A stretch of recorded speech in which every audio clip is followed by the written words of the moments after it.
প্রিয় ষষ্ঠ শ্রেণীর শিক্ষার্থীরা, শুভেচ্ছা নিও। আজকে আমি তোমাদের বাংলাদেশ ও বিশ্ব পরিচয় বিষয়ের নতুন বই থেকে ষষ্ঠ অধ্যায় বাংলাদেশের পরিবেশ এর ৪৫ পৃষ্ঠার কাজ ১-এর সমাধান করে দেব। প্রথমে তোমাদের বলবো, যারা আমার চ্যানেলটি সাবস্ক্রাইব করো নাই তারা আমার চ্যানেলটি সাবস্ক্রাইব করবে এবং আমার সাথে থাকবে। তাহলে চলো আমরা ক্লাস শুরু করি। বাংলাদেশ ও বিশ্ব পরিচয়, পৃষ্ঠা নং ৪৫, কাজ ১। মানবসৃষ্ট পরিবেশগত সমস্যা ও এর ক্ষতিকর দিকসমূহ চিহ্নিত করো। চলো এখন আমরা এর সমাধান দেখে নিই। বর্তমান বিশ্বে পরিবেশ দূষণ একটি ভয়াবহ সমস্যা হিসেবে দেখা দিয়েছে। এই দূষণ অধিকাংশ কারণেই মানুষের কর্মকাণ্ড থেকে সৃষ্টি। মানবসৃষ্ট পরিবেশগত সমস্যা ও এর ক্ষতিকর দিকসমূহ নিম্নে উপস্থাপন করা হলো। প্রথমেই মানবসৃষ্ট পরিবেশগত সমস্যা। ১. কলকারখানার ধোঁয়া, যানবাহনের নিষ্কাশন গ্যাস এবং জ্বালানি পোড়ানোর ফলে বায়ুতে বিষাক্ত গ্যাস মিশে পরিবেশ দূষিত হয়।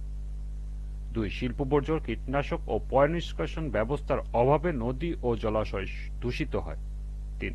অব্যবহৃত বন উজাড়ের কারণে জীববৈচিত্র্য ধ্বংস হচ্ছে এবং কার্বন ডাইঅক্সাইডের পরিমাণ বাড়ছে। ৪. গ্রিনহাউস গ্যাসের অতিরিক্ত নিঃসরণ বিশ্বব্যাপী তাপমাত্রা বৃদ্ধি করে এবং জলবায়ুর চরম পরিবর্তন ঘটাচ্ছে। ৫. রাসায়নিক সার, কীটনাশকের অতিরিক্ত ব্যবহার মাটির উর্বরতা হ্রাস করে। ৬. অপচনশীল প্লাস্টিকের ব্যবহারে পরিবেশের ভারসাম্য ব্যাহত হচ্ছে। এরপর হলো ক্ষতিকর দিকসমূহ। ১. দূষণের ফলে মানুষের নানা ধরনের শ্বাসযন্ত্র ও চর্মরোগ ছড়িয়ে পড়ছে। ২. বৈশ্বিক উষ্ণতা বৃদ্ধি পেয়ে বরফ গলছে, সমুদ্রপৃষ্ঠের উচ্চতা বাড়ছে। ৩. মাটির উর্বরতা কমে গিয়ে খাদ্য উৎপাদনে নেতিবাচক প্রভাব পড়ছে। ৪. বিশুদ্ধ পানির উৎস দূষিত হওয়ায় সুপেয় পানির সংকট দেখা দিচ্ছে। ৫. বিভিন্ন প্রাকৃতিক দুর্যোগ যেমন ঘূর্ণিঝড়, বন্যা, খরা ইত্যাদির প্রকোপ বাড়ছে। এবং ৬. বাস্তুতন্ত্রের ভারসাম্য নষ্ট হয়ে প্রাণীজগতের বহু প্রজাতি বিলুপ্ত হচ্ছে।